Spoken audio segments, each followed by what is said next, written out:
السلام علیکم ملګرو په سکرین چې کوم بیک ګراوند بلر ویډیو تاسو ښکاري که تاسو غواړئ چې کوم په انشاټ اپلیکیشن کې د خپل ویډیو بیک ګراوند بلر کو نو ملګرو په دې ویډیو کې طریقه خیمه تاسو په انشاټ اپلیکیشن کې د خپل ویډیو بیک ګراوند ډیر په اسانه باندې بلر کولای شئ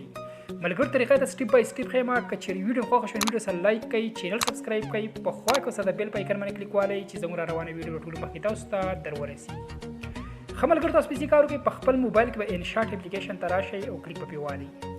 تاسو سره چې کله انشاټ اپلیکیشن اوپن شو تاسو سره به دارنګ انټرفیس راوړي دلته کې دا ویډیو آپشن دی تاسو په دې باندې کلیک والئ تاسو چې کله په ویډیو آپشن باندې کلیک واغستو تاسو سره تاسو ګیلری راوړي تاسو به ګیلری کې چې کومې ویډیوګانې وي به تاسو سره راوړي د دې ځګنه ملګرو تاسو هغه ویډیو راوالئ د کوم ویډیو چې تاسو بیک ګراوند بلر کول غواړئ دلته کې ملګرو دا ویډیو زره ما په کلیک واغستو لاندې دلته ټیک نشان دی په دې باندې کلیک والئ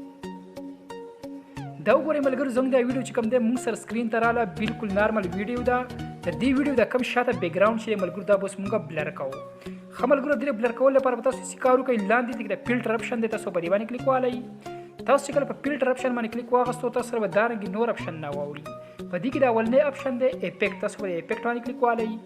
تاسو چې ملګرو کله په افیکټ باندې کلیک واغستو تاسو سره به دارنګې افیکټ راوړي دا افیکټ تاسو داسې لیفټ سایډ ته سکرول کوئ دارنګې ملګرو تاسو به دلته کې یو افیکټ میلاو شي د بلر په نوم باندې تاسو دلته کې یو افیکټ میلاو شي تاسو هغه ځان سره راوالئ ملګرو دا یو افیکټ دی بلر تاسو په دې باندې کلیک والئ کله چې ملګرو تاسو کلیک واغستو دا ویلیو به تاسو پول کوئ دا ویلیو به تاسو مکمل دارنګې پول کوئ ټیک شو بیا دلته کې د ټیک نشان دی دا به کلیک کوئ خملګرو چې کله تاسو د ټیک نشان کلیک کوئ تاسو د افیکټ تاسو دلته کې لاندې اډ شي د دې د ډیوریشن به تاسو دارنګې سلیکټ په ونیسئ سکرول به کوئ په ټوټل ویډیو باندې ملګرو تاسو دا اپلای کوئ دا افیکټ دارنګې څومره چې تاسو د ویډیو دارنګ په ټوټل ویډیو باندې تاسو د افیکټ اپلای کوئ هغې نه پس ملګرو د ویډیو د اوله سر ته راشئ کله چې ملګرو د ویډیو اوله سر ته راغلی هغې نه پس دلته کې د ټیک نشان دی دا به کلیک کوئ تاسو چې کله ټیک نشان ملګرو کلیک کوئ بیا دلته کې دا آپشن دی پی آی پی لیکلی پیپ تاسو په دې باندې کلیک والئ دا آپشن ملګرو د لیر لپاره استعمالیږي تاسو په دې کې په لیر کې ویډیو راغستی شئ ټیک شو پی آی پی باندې تاسو کلیک والئ دوباره به تاسو ستاسو ګیلري راوړي هغه ویډیو به تاسو دوباره امپورټ کړئ دوباره به راوالئ کلیک په پیوالئ ملګرو دا ویډیو به تاسو سره سکرین ته دارنګې راشي ټیک شو هغې نه پس ملګرو په دې آپشن کې داسې لیفټ سایډ ته به دا آپشن سکرول کوئ دلته کې تاسو ته یو آپشن میلاو شي کټ آوټ په دې کې ملګرو تاسو کټ آوټ آپشن وګورئ دا دی کټ آوټ تاسو په کټ آوټ باندې آپشن باندې کلیک والئ کله چې ملګرو تاسو په کټ آوټ آپشن باندې کلیک واغستو تاسو د ویډیو نه د بیک ګراوند ختم شي دا کومه تاسو په لیر کې راواغسته ټیک شو هغې نه پس ملګرو په سکرین باندې تاسو ډبل فینګر ولګوئ او د خپل ویډیو تاسو دارنګې را زوم کوئ د بل ویډیو سره بالکل سیم ټو سیم برابر کړئ دارنګې ملګرو تاسو را زوم کوئ چې کله تاسو سور لاین رالو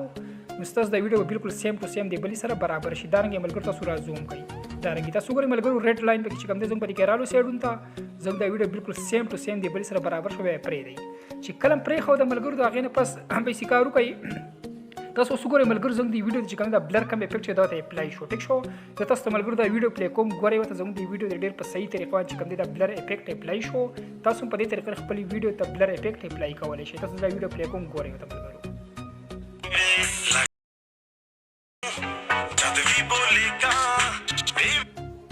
دا تاسو وګورئ که نه ملګرو زموږ د ویډیو ته چې کوم دی دا بلر افیکټ اپلای شو په دې طریقه تاسو خپل ویډیو ته بلر افیکټ اپلای کولی شئ ملګرو دغه طریقه وه که چیرې ویډیو خوښ شوي ویډیو سره لایک کړئ چینل سبسکرایب کړئ په خوا کې سره د بیل په آیکن باندې کلیک والئ چې زموږ را روانه ویډیو ټول مخکې تاسو ته درورسي